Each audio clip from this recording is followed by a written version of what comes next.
Hai, perkenalkan saya Karul Matendi. Saya perwakilan dari kelompok 3 dan sekaligus sebagai ketuanya. Di sini saya akan membahas topik dekadensi moral. Apa itu dekadensi moral? Dekadensi moral adalah penurunan moralitas dan saya akan menanyakan kepada warga sekitar kampus Universitas Pancasila. Langsung saja. Oke, sekarang saya lagi sama salah satu mahasiswa Universitas Pancasila. Masnya namanya siapa, Mas? Perkenalkan saya Farel dari Teknik Informatika. Nah, jadi di sini kita mau ngajuin beberapa pertanyaan nih, Mas. Masnya bersedia buat jawab gak? Ya, bersedia, siap. Oke, yang pertama, Wah, kalau menurut saya pergaulan bebas sekarang itu udah terlalu melampaui ini ya. Makanya kita nih harus bisa jaga diri nih. Kalau menurut saya sih gitu sih. gitu ya. Jadi harus lebih bisa jaga diri gitu ya. Betul. Oke, pertanyaan selanjutnya ya, Mas.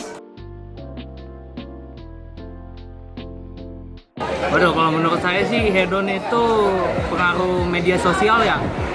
Jadi karena jadi dia tuh kayak karena media sosial nih jadi pengen kelihatan hidup mewah, hidup keren gitu sih. Oke, gitu. Sekarang kita pertanyaan terakhir ya nih, Mas. Oh iya. Wah, kalau yang saya lihat nih kayak pacaran yang kelewatan batas, terus kayak nongkrong sampai malam, minum-minum gitu sih. Oh, gitu ya. Iya. Oke. Makasih Mas Farel waktunya. Thank you ya. Oke, sekarang kita udah di kantin FEB Universitas Pancasila. Sekarang saya bersama-sama Mas siapa, Mas? Salman. Oke, Mas Salman. Ini saya mau ngajuin beberapa pertanyaan buat Mas Salman nih. Siap? Insya Allah siap. Oke. Oh, untuk terkait hedonisme mungkin bahkan di lingkungan anak sekolah pun saja udah mulai terlihat ya. Bahkan yang tadinya anak-anak sekolah belum mempunyai HP pada tahun 2010 ke bawah, akan tetapi bahkan anak SD saja sekarang udah mempunyai HP. Oke, dari mulai situ saja sudah mulai terbentuk bahwa adanya hedonisme sudah dimulai sedini mungkin atau dari SD. Oke, maka dari itu mungkin terkait hedonisme, cara kita memperbaiki atau mengatasinya, kita harus menanamkan sebagai orang tua, kita harus menanamkan terkait kebutuhan-kebutuhan apa saja yang memang dibutuhkan oleh anak-anak kita, maka kita berikan secukupnya saja, jangan terlalu diberikan terlalu banyak, jangan juga terlalu sedikit. Dan kita harus membiasakan bahwa mengeluarkan sebuah uang itu bukan harus dihambur-hamburkan, akan tetapi secukupnya saja. Seperti itu mungkin. Oke, berarti orang tuanya ya, Mas ya. Orang tuanya yang harus menanamkan terlebih dahulu, karena jika bukan orang tua, siapa lagi yang akan memberitahukan kepada anaknya sendiri. Oke, pertanyaan kedua nih, Mas. Oh, tentu. Mungkin jika kita berpikir dari hedonisme terkait outfit aja ya, yang tadinya outfit kita bisa biasa-biasa saja, akan tetapi di masa sekarang, khususnya untuk perempuan, agar mereka terlihat hedon, mereka bahkan rela untuk memakai baju yang cuma seperut aja. Mungkin biasa disebut crop top ya.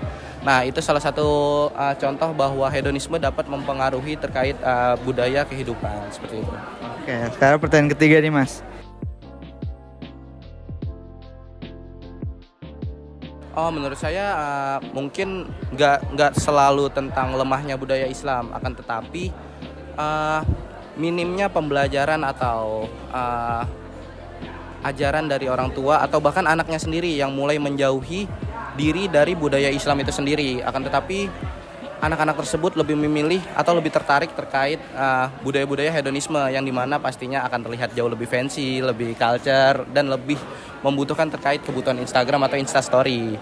Dan bahkan jika kita pikir lagi, mungkin mereka berpikir bahwa jika tidak hedonisme atau terus mengikuti budaya agama, mungkin akan terlihat jadul atau kuno. Maka seperti itu. Maka dari itu kita harus menyeimbangkan agar bagaimana caranya seseorang yang tidak ingin terlihat kuno, akan tetapi sebetulnya dia sendiri pun masih ingin mempelajari terkait budaya agama Islam. Akan tetapi harus diseimbangkan juga dengan terkait hedonismenya. Jangan terlalu hedon, pokoknya disesuaikan dengan zaman sekarang lah, seperti itu. Jadi harus seimbang gitu ya, Mas. Betul. Oke. Makasih Mas Salman untuk jawabannya. Sebelumnya perkenalan dulu Pak. Iya. Perkenalkan nama saya Arya Putra. Kalau bapaknya siapa namanya Pak? Nama saya Didi. Nama Bapak Didi.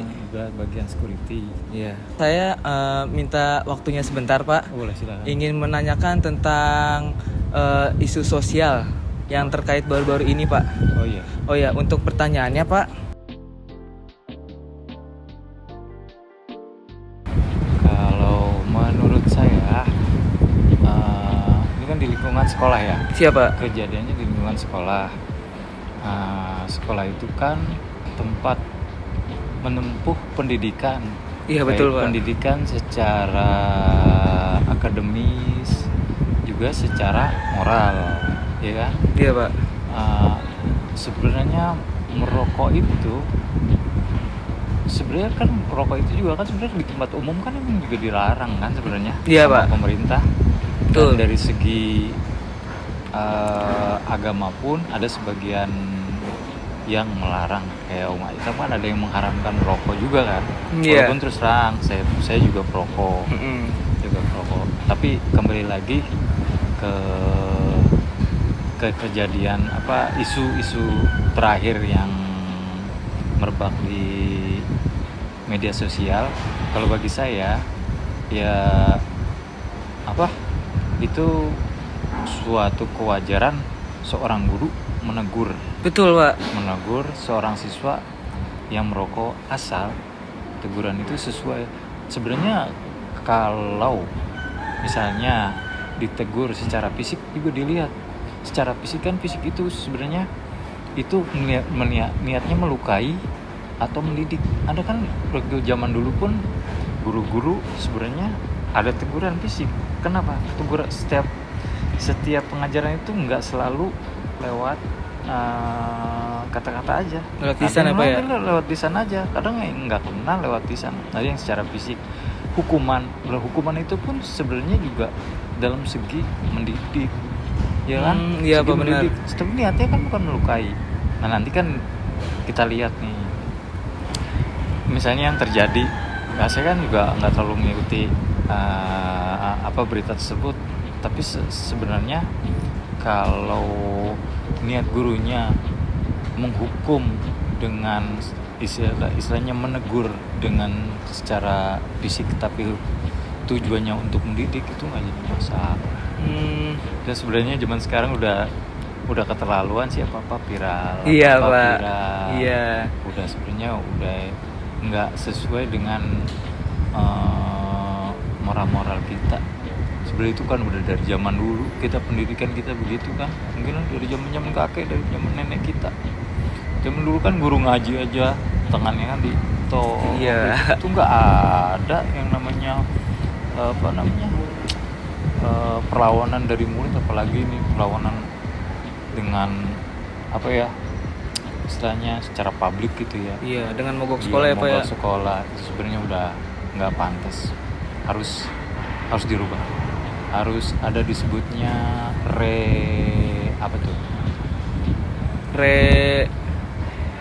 maksudnya harus ada perubahan lagi dari hal tersebut. Harus dirubah lah. Nah, ini jangan sampai kejadian-kejadian ini nanti terus menerus nanti ditiru, sehingga ini cukup diredam. Artinya itu masalah guru dengan muridnya yang selama mengajar merokok itu kan melanggar etika. Udah jangan dibesarkan. Medsos ya, kita masyarakat juga harus melihat mana yang baik, mana yang buruk. Itu kan ketahuan. Iya. Murid dihamilin sama gurunya di dalam lingkungan sekolah. Itu aja sih dari saya. Iya. Ada lagi? Baik, untuk pertanyaan kedua Pak.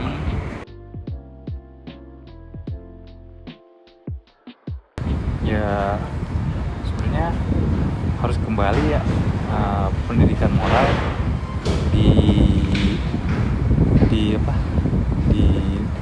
digiatkan lagi, pendidikan moral tentang etika. Ini kan kejadian ini seolah-olah nggak ada etika kan? Iya Pak.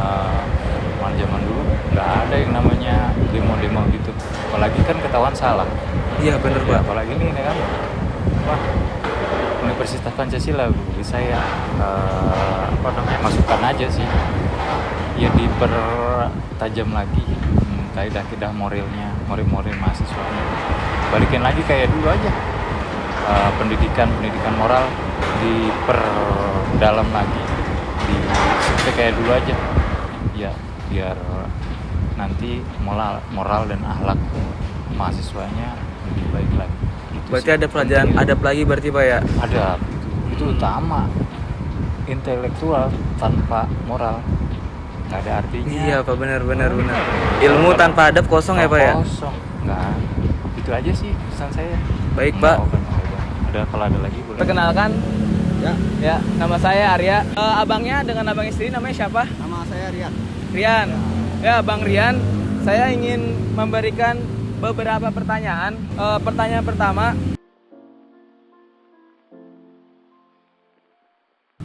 Kalau menurut saya itu salah satu faktor juga sih, karena pendidikan agama tuh penting dari kecil. Betul. Jadi, untuk kebaikan di ke depannya nanti sih.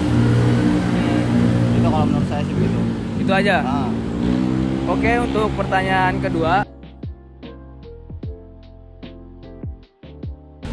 kalau itu sebenarnya semua agama sih harusnya bisa ya, maksudnya tentang pergaulan antara ya. bukan hanya agama Islam doang ya. Mm.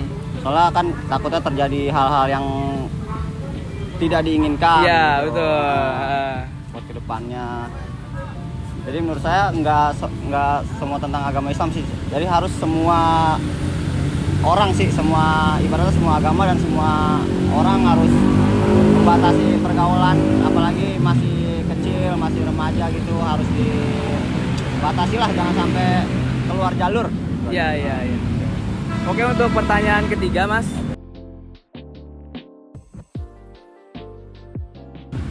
Itu termasuk salah satunya juga sih, karena kan media sosial tuh mencakup dari anak-anak sampai remaja sampai orang tua juga Main ya Mas main ya? menggunakannya. Jadi ya itu termasuk itu juga sih.